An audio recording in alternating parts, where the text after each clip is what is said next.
What happens when one of Hollywood's most uncomplicated actors crosses paths with a late-night host who can't deal with off-script honesty? A collision so incendiary that network executives had to step in, leaving viewers in shock and social media on fire with controversy. The evening that Mark Wahlberg visited The Late Show was meant to be a typical promotional interview for his new movie. Instead, viewers saw an increasingly heated exchange that ended with Wahlberg being ushered off set during a commercial break, never to return for the second half. But before I expose just what kind of powder keg sparked this blow-up between Mark Wahlberg and Stephen Colbert, make sure to hit that subscribe button and turn on notifications. The whole story reveals a side of late-night TV that networks don't want you to see. Leave a comment below. If you've ever caught the veneer of niceness starting to crack during celeb interviews, the evening began run-of-the-mill. Enough, the audience applauded as Mark Wahlberg was introduced and walked onto the set with his signature confident stride, greeting Colbert with a handshake and dropping into the guest chair. The first few minutes saw the usual small talk regarding Wahlberg's current projects and a little good-natured teasing about his strict fitness regimen. "So, Mark, I hear you get up at 4:30 every morning to work out," Colbert said, leaning forward with that telltale smirk he uses in order to set up a joke at his guest's expense. "Yeah, I do," Wahlberg responded honestly. "Discipline is important to me. It's how I've been able to maintain consistency in this business for all these years." That's when the first sign of tension emerged, instead of moving on. Colbert seemed bent on ridiculing Wahlberg's commitment, making exaggerated faces towards the audience. "Come on, nobody needs to get up that early unless they're delivering newspapers or milking cows," Colbert quipped clearly, anticipating his audience to laugh along. "Isn't that a little excessive?" Wahlberg, known for his blunt style, refused to play along with the typical celebrity interview script. "Look, Stephen, I respect that something is right for some people, but this is right for me. I've built my career on hard work and consistency." The camera picked up a flash of annoyance crossing Colbert's face. This was not the first time the host had been frustrated by guests who refused to play along with his brand of comedy, but what transpired next surprised even regular viewers of the show. As Wahlberg started discussing his new film, he spoke about how the role related to his blue-collar upbringing in Boston. "I never forget where I'm from. That authenticity is important to me in the roles that I do." Colbert interrupted, "Yes. But in this political climate, don't you think it's problematic always to romanticize the working-class experience when your reality is now so different?" The audience grew uncomfortably quiet. This was not the light entertainment they had anticipated. Wahlberg shifted uncomfortably in his seat, visibly surprised by the sudden change in tone. "I'm not sure I understand." Wahlberg replied, his Boston accent growing slightly more pronounced, as it so often does when he's ill at ease. "There's nothing political about showing respect for hard work or remembering where you came from." What viewers saw next was a rare glimpse of real tension breaking through the veneer of television. Colbert, instead of moving back onto safer ground, doubled down. "Well, some would say it's convenient to lay claim to working-class credibility when you reside in a multi-million-dollar home." Colbert pressed his smile, his face thinning, "Especially when many of your fans hail from communities racked by economic hardship."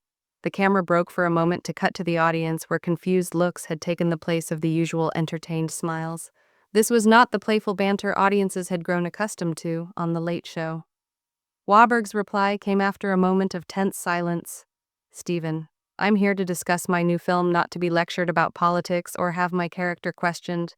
I've worked hard to get everything that I have, and I've never tried to be something I'm not."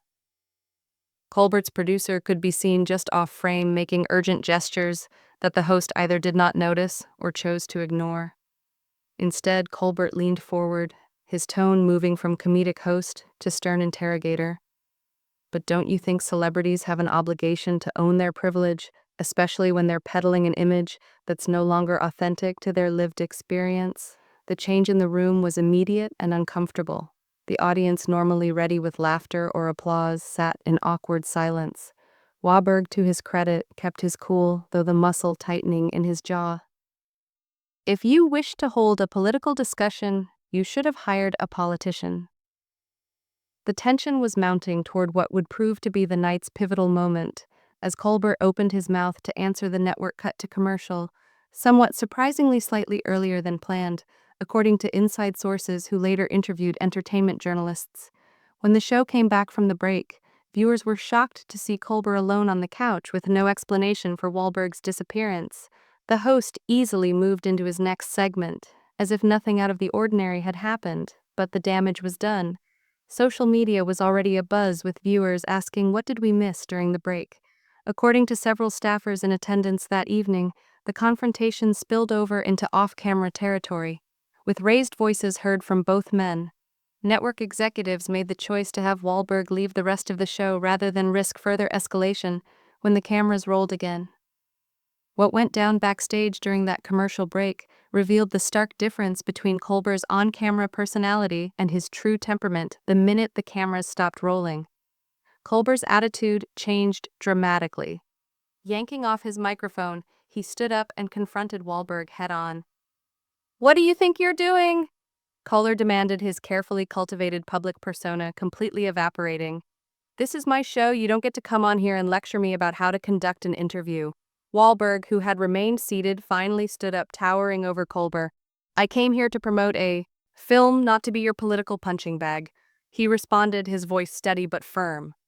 "Where I come from, we treat guests with respect." The exchange was witnessed by several staff members, all of whom described Colbert as visibly irate. One production assistant nearby could be heard whispering to another, "I've never seen him like this." "You know what your problem is, Mark?" Colbert continued, pointing a finger at Wahlberg's chest. "You think your blue-collar background gives you some special insight, but you've been rich and famous for decades. Now you're as out of touch as anyone in Hollywood." Wahlberg's jaw tightened, but his response remained measured. "And you think hiding behind comedy gives you a pass to ambush your guests? I've been straightforward my entire career." "Can you say the same?" Network executives were quickly summoned to the set where they found the two men at an impasse. The senior producer approached Colbert, speaking in hushed tones while glancing nervously at Wahlberg. "We need to move on with the show," the producer urged. "We've got 2 more segments and another guest waiting." "I'm not going back out there with him." Colbert responded loud enough for everyone nearby to hear, "Either he goes or I go." The ultimatum hung in the air for a moment. The producer looked helplessly between the host and the guest. This was unprecedented territory for a show that prided itself on its smooth, controlled environment. "Are you serious right now?" Wahlberg asked incredulously.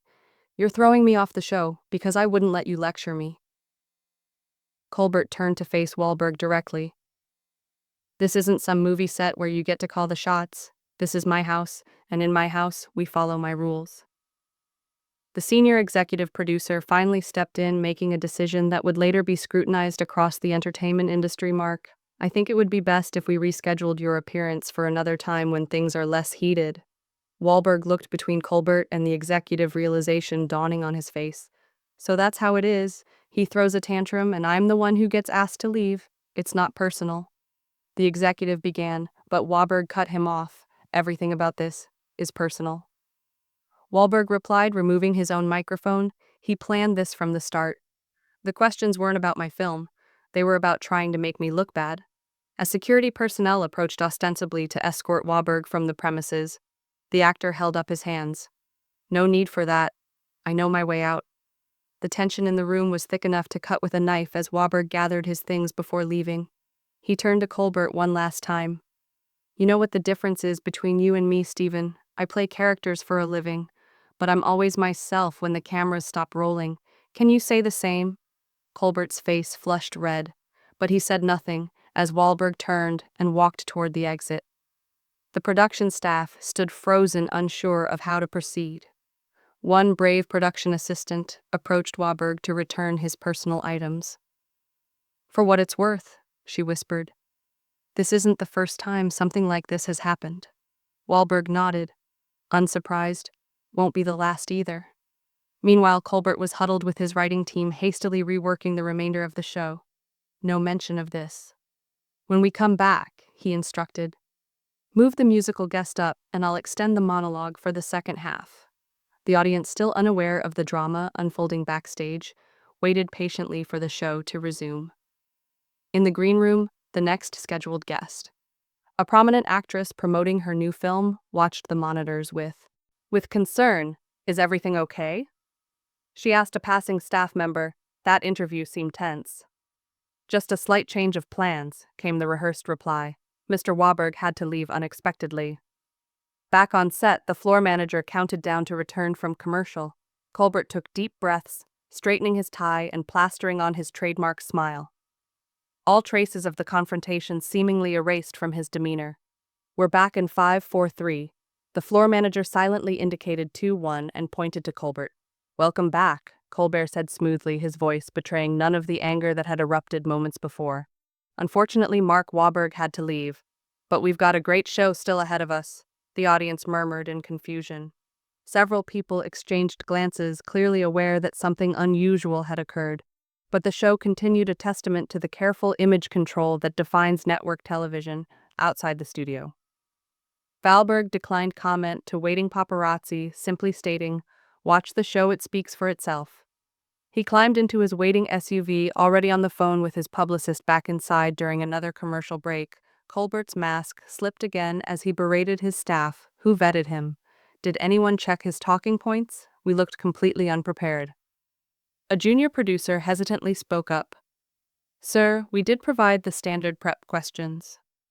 But Mr. Wahlberg's team was told this would be a standard promotional interview for his film standard. "Doesn't mean softball." Colbert snapped, "We have a responsibility to challenge these people." "Even when they're just here to talk about a movie?" the producer asked immediately. Regretting the question, Colbert fixed him with a cold stare. "Especially then, nobody gets a free pass just because they're selling something." Another staff writer whispered to a colleague, "Funny how that standard only seems to apply to certain guests." As the next segment began, the atmosphere on set remained tense. Staff exchanged knowing glances, aware they had witnessed something significant. One camera operator mouthed to another, "This is going to leak." And leak it did. By morning, audience members were already sharing their accounts on social media. "Strangest thing I've ever seen at a show taping," wrote one attendee 1 minute. Wahlberg was there the next. He was gone. Colbert acted like nothing happened, but you could feel something was wrong. Production assistants reported that Colbert remained in a foul mood for the remainder of the taping, snapping at staff over minor issues and demanding the incident not be discussed. "Anyone talking to the press about this is fired," he reportedly told the team during the final commercial break, but the story was already taking on a life of its own. Audience members who had witnessed the uncomfortable on-air exchange were connecting the dots about what might have happened during the break. Industry insiders began texting each other, and entertainment reporters started making calls. The original broadcast never showed what happened when Wahlberg left the studio, but witnesses from the audience and staff filled in the crucial details rather than leaving immediately. Wahlberg made his way to Colbert's dressing room where the host had retreated after their confrontation. "We need to talk," Wahlberg said as he knocked on the door. "Man to man, not for the cameras." Inside, Colbert was huddled with his executive producer and head writer, already planning how to handle the remainder of the show. The knock interrupted their strategy session. "Mr. Colbert doesn't want to speak with you right now," the executive producer called out. "I didn't ask to speak with you," Wahlberg replied, his voice calm but firm. "Steven and I need to clear the air, and I'm not leaving until we do." After a tense moment, Colbert opened the door himself. 5 minutes.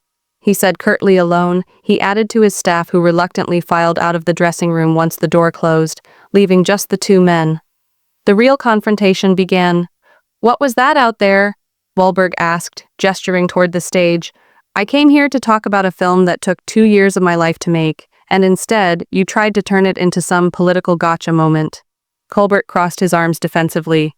"My show isn't just a promotional vehicle. We talk about real issues here, real issues." Wahlberg raised an eyebrow, like attacking me for remembering where I came from. "That's not talking about real issues, that's trying to score points with your audience at my expense." Colbert's face flushed. "You celebrities think you're entitled to softball interviews just because you showed up?" "No," Wahlberg countered. "I think I'm entitled to the interview your producers promised when they booked me. Your team said this was about the film. If you wanted to have a political debate, you should have been upfront about it." The tension in the room was palpable as Colbert moved to sit behind his desk, creating a physical barrier between them. It was a subtle power move, trying to reclaim the authority he'd lost during their on-air exchange. My audience expects me to ask the hard questions, Colbert said, his voice taking on the patronizing tone he often used when explaining things to guests who disagreed with him. No, Wahlberg responded, remaining standing. Your audience expects you to be entertaining the minute you decided I needed to be taught a lesson. Instead of having a conversation, you stopped being a host and started being a prosecutor. Colbert's jaw clenched. You really don't get it. Do you? This show has a point of view. We're not here just to assist you in selling tickets. And you really don't get that. Most people don't watch for your point of view, Wahlberg retorted. They watch to be entertained, to hear celebrities discuss their work, perhaps tell a humorous anecdote. Not to observe you attempting to shame guests who don't pass all your political litmus tests. A knock at the door cut them off. The voice of the stage manager broke through. Mr. Colbert, we need you back in 3 minutes. Colbert rose, obviously relieved by the interruption. We're finished here. Yeah, we are, Wahlberg concurred, but let me leave you with something to ponder. I grew up with nothing, fought for everything I possess, and never forgot where I was from. Can you say the same, or have you been in this bubble so long that you've lost touch with what it's like to speak to regular people who don't share all your opinions? The question hung in the air between them for a moment. Something flashed across Colbert's face, almost like recognition. Then, his expression hardened once more.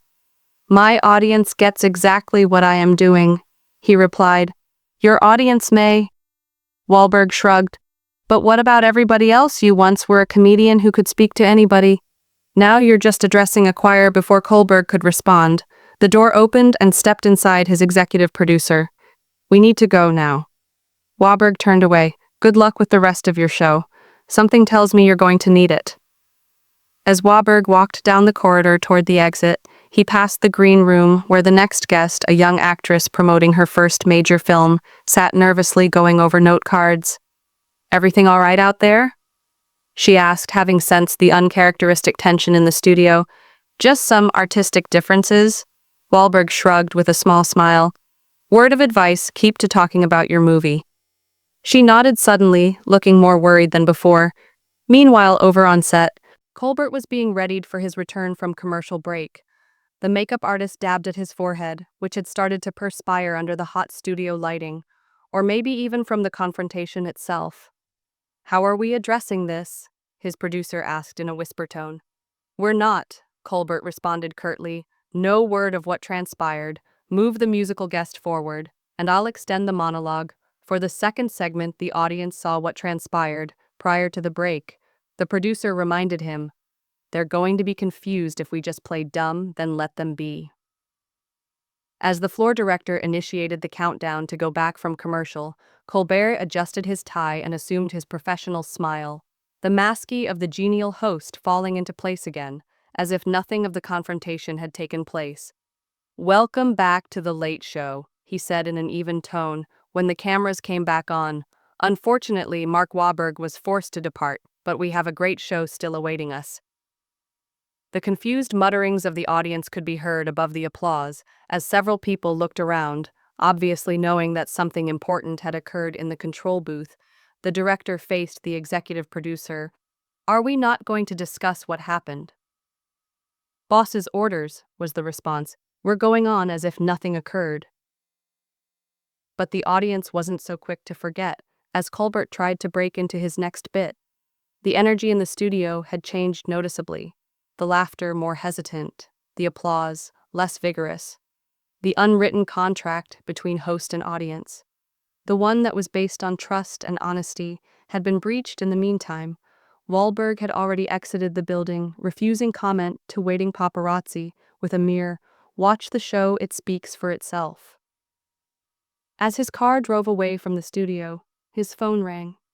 It was his old buddy and co-actor Dwayne Johnson, just received a text about what had occurred. Johnson said when Wahlberg picked up, "You good?" "Yeah, Wahlberg's," he said, glancing back at the studio building shrinking in the distance. "Just reminded why I normally keep it to talking about the work." "Let me take a guess," Johnson said, another host, who believes their role is to try you in the court of public opinion rather than have a conversation, something like that. Wahlberg confirmed CC thing is, I would have been willing to have an honest discussion about class and privilege if he'd done it honestly, but that wasn't what he wanted. He wanted a gotcha moment, and when he couldn't find one, he couldn't cope with it. Back at the studio, the rest of the show went on with an awkward, forced quality. Colbert's jokes felt strained. His interaction with the musical guest over the top, like he was trying to make up for the tension still present in the room. During the last commercial break, he took his head writer aside. "We're going to have to deal with this tomorrow," he acknowledged. "Social media is already going crazy. What's our spin?" The writer inquired, "Do we apologize, make a joke of it, or double down?" Colbert considered for a moment. "We frame it as a misunderstanding. Say that time constraints forced us to end the interview early.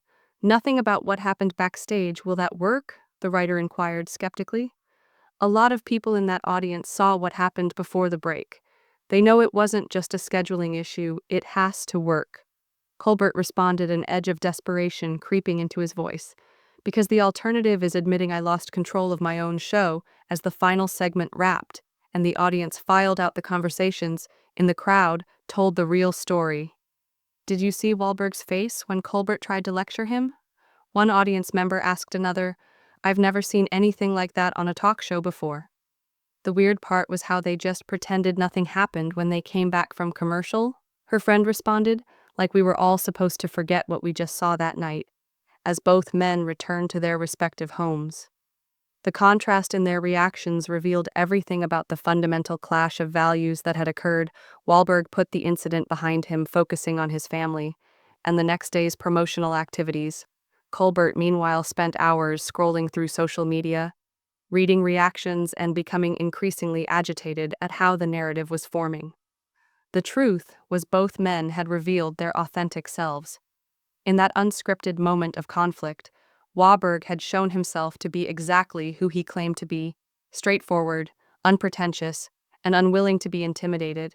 And Colbert had inadvertently revealed what many had long suspected, that beneath the smiling, seemingly open-minded persona was someone far less tolerant of viewpoints that didn't align perfectly with his own. In the end, the clash between these two men exposed one of the central tensions in modern entertainment: the difference between performing authenticity and actually being authentic. In an industry built on carefully constructed images, their confrontation provided a rare glimpse of what happens when the script gets thrown away and real personalities emerge. And that perhaps is why the incident resonated so deeply with viewers.